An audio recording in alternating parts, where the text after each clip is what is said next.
హామీలను వెంటనే అమలు చేయాలని అంబేద్కర్ విగ్రహానికి ఉద్యమకారులు వినతిపత్రం సమర్పించారు. కాంగ్రెస్ ఎన్నికల మేనిఫెస్టోలో ఇచ్చిన హామీలను వెంటనే అమలు చేయాలని పెద్దపల్లి జిల్లా మంథని ప్రధాన చౌరస్తాలో అంబేద్కర్ విగ్రహానికి వినతిపత్రం సమర్పించారు. అమరులైన ఉద్యమకారుల కుటుంబానికి 25,000 పెన్షన్, 2 గుంటల నివాస స్థలం, జార్ఖండ్ రాష్ట్రంలో ఇస్తున్నట్లు ఉచిత బస్సు, రైలు ప్రయాణ సౌకర్యాలు కల్పిస్తామని హామీ ఇచ్చారని ఉద్యమకారులు గుర్తు చేశారు. ప్రభుత్వం ఏర్పడి 9 నెలలవుతున్నా ఇప్పటి వరకు పట్టించుకోలేదని ఉద్యమకారులు వాపోయారు.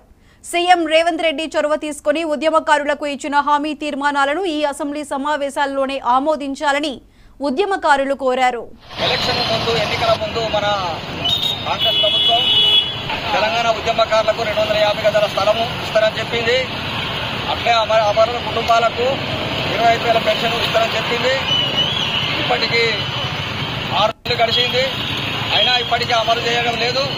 కాబట్టి రేపు జరగబోయే అసెంబ్లీ సమావేశాలలో మా ఉద్యమకారుల ఇచ్చినటువంటి హామీలను నెరవేర్చే దిశగా రేవంత్ రెడ్డి గారు చొరవ తీసుకొని ఉద్యమకారులకు ఇచ్చినటువంటి హామీ 250 గజాల స్థలము, జార్ఖండ్లో ఇస్తున్నట్టుగా పెన్షను, అలాగే బస్సులో రైల్లో ఉచిత ప్రయాణ సౌకర్యము, సంక్షేమ బోర్డు, నామినేటెడ్ పదవులు ఈ సమావేశాలలో తీర్మానం చేసి అతి తొందరగా మాకు అమలు చేసి ఆయన మా యొక్క నమ్మకాన్ని నిలబెట్టవలసిన అవసరం రాష్ట్ర ప్రభుత్వానికి ఉందని తెలియజేస్తూ, ఎలక్షన్ ముందు ఎన్నికల ముందు మన కాంగ్రెస్ ప్రభుత్వం తెలంగాణ ఉద్యమకారులకు